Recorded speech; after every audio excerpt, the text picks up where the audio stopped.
একদম আপেল মতো apple fail apple fail সস্তা না টাকা দিল ভাই এক পাঁচ সস্তা দেবে 150 গরু 1,43,000 কিনেছি আমি ভাই।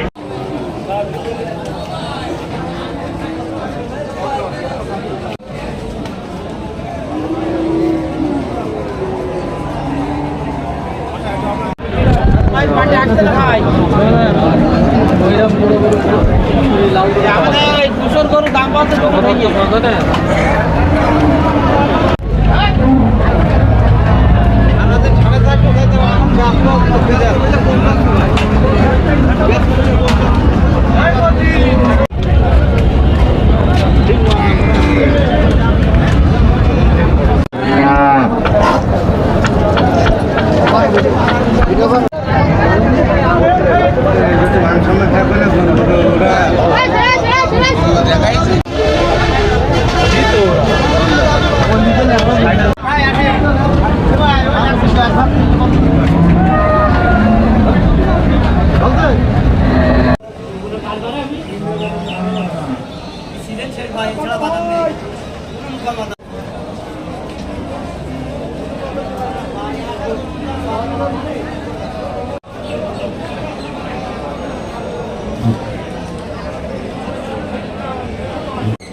আমার আনার হোসেনের মতন অবস্থা এখন তাহলে ডাক দে হিটি গরু কিনছে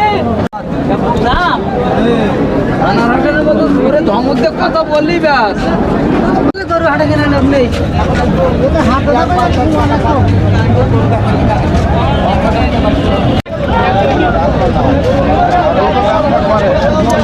আমাদের গরু ছবি তুলছে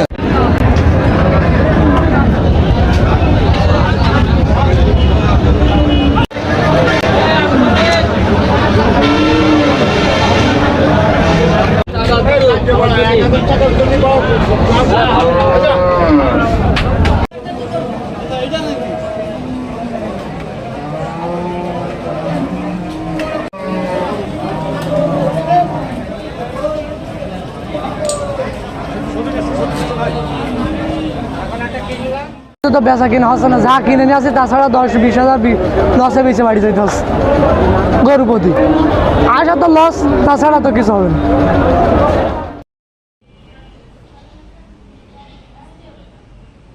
শাসা উপজেলায় 2টি পশুরহাট, নাভারণ পশুরহাট এবং 7 মাইল ঐতিহ্যবাহী যে পশুরহাট আছে সেখানে নিয়মিত পশু বেচাকেনা চলছে এবং এই 2 হাটে আমাদের প্রাণী সম্পদ দপ্তর থেকে আমরা ভেটেরিনারি মেডিকেল টিম পরিচালনা করছি। সেখানে গরুর স্বাস্থ্য পরীক্ষা, গর্ভ পরীক্ষা সহ বিভিন্ন ধরনের সেবা দিয়ে যাচ্ছি। 2 হাট আগেও যে গরুর দাম ছিল তার তুলনামূলকভাবে আজকে হাটে গরু একটু কম কিনতে পারিছি। গরু কম দামে কিনতে পারিছি মানে উপরের পাটিও কম বা ব্যাপারে আজকেরই কম, এই জন্য মনে হয় একটু কম দামে পাইছি, কিছুটা হলেও কম দামে পাইছি। এইভাবে থাকে তাহলেও আপনার পাটিরা গরু কিনতে পারবে বা কুরবানি দিতে পারবে। বাজারে পাটিপত্র কম আছে, বেচা কেনা কম, দাম কম আছে, আগামীতে বাড়বে দাম। ভাই আমাদের হাটে কোনো ব্যাপারে আসছে না ভাই, সেগুলো 150 বিক্রি আছে, সেগুলো বিক্রি আছে 1,10,000 5,000 ভাই। ব্যাপারী থাকলে আপনারা খবর দেন ভাই, গরু কেনার জন্য ভাই।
এমনি আজকে বাজার ভালো না, বাজারে কাস্টমার নেই, কোরবানির বাজার এখনো লাগেনি। আমরা যেটা আশা করেছিলাম সেটা আমাদের পূরণ হচ্ছে না।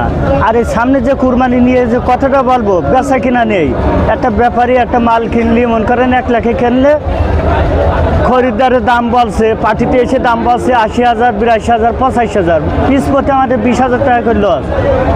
আমরা যে উপলব্ধি যে এই কুরবানি উপলক্ষে আমাদের ব্যবসা বাণিজ্য ভালো হবে, সেটা আমাদের হচ্ছে না। এভাবে আমরা যে গ্রামে যে আমরা মাল কিনতেও পারছি না, খরিদ্দার যেভাবে চাইবে সেভাবে আমরা কিনে দিতে পারছি না। এই জন্য আমরা খুব অসন্তুষ্টর ভিতরে।